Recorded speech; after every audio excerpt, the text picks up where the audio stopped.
Donc, une carence en nutriments ne consiste pas toujours à ajouter plus de ce nutriment. Parfois, il faut aussi corriger des choses comme le pH ou vos habitudes d'arrosage. La carence en potassium se manifestera par une décoloration brune ou jaune aux extrémités. Et sur les bords des feuilles plus âgées, vous pourriez également voir un éclat métallique ou bronze sur vos feuilles ou des taches nécrotiques. Le jaunissement est généralement non uniforme, avec les nervures de la feuille de la plante qui restent vertes tandis que le tissu entourant les nervures devient jaune. Cela s'appelle la chlorose intraveineuse. Si vous soupçonnez que vous pourriez avoir une carence en potassium dans votre jardin, ce qui était notre cas, vous devez faire attention à vos habitudes d'arrosage. Une humidité du sol accru aide à faciliter l'absorption du potassium. Et, comme nous, vous pourriez avoir besoin de traiter avec un engrais potassium si nécessaire.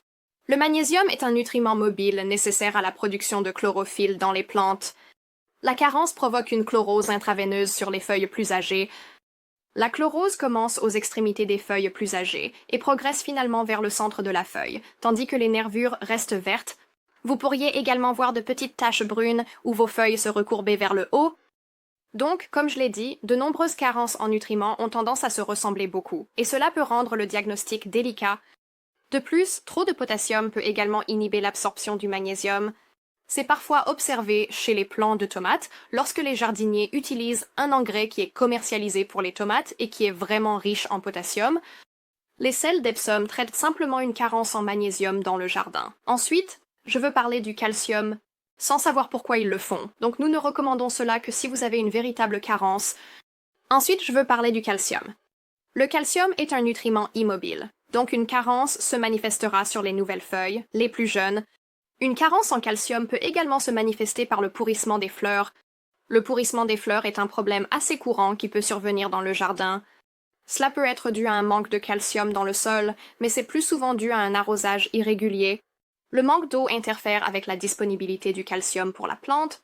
Donc, vous devez faire attention à vos habitudes d'arrosage et garder le sol uniformément humide en tout temps. Vous pouvez également ajouter du paillis pour aider à améliorer la rétention d'eau. Soyez également attentif au pH de votre sol. Si votre sol est trop acide, vous pouvez ajouter de la chaux, ainsi que du calcium et du magnésium. Nous ne recommandons généralement pas d'utiliser un spray foliaire de calcium pour cibler une carence en calcium, parce que c'est un nutriment immobile. Il ne se déplace donc pas facilement dans la plante. Il est donc préférable de cibler les racines et de nourrir la plante. Les carences en fer chez les plantes se manifestent par une chlorose intraveineuse sur les nouvelles feuilles, et cela affecte souvent les plantes qui aiment les acides, comme les bleuets. Dans les sols alcalins, le fer devient indisponible et vous verrez ce jaunissement intraveineux sur les nouvelles feuilles. Ajouter du fer ne résoudra généralement pas cette situation et le pH de votre sol doit être corrigé pour remédier à cela. Maintenant, bien sûr, il y a d'autres nutriments dont votre plante peut manquer. Il est très important de s'attaquer aux carences en nutriments dans le jardin parce que, même si votre plante est carencée en un seul nutriment, cela suffit à restreindre la croissance et le développement de cette plante. Et s'attaquer à une carence en nutriments ne consiste pas toujours à ajouter plus de ce nutriment dans le sol. Gérez pH, arrosage, environnement, dites s'il manque de nutriments et solutions. De votre sol, de vos habitudes d'arrosage ou des conditions environnementales. Faites-nous savoir dans les commentaires si vous avez découvert lors de votre test de sol que vous manquiez de nutriments et ce que vous avez fait pour remédier au problème. Merci beaucoup d'avoir regardé, à la prochaine fois.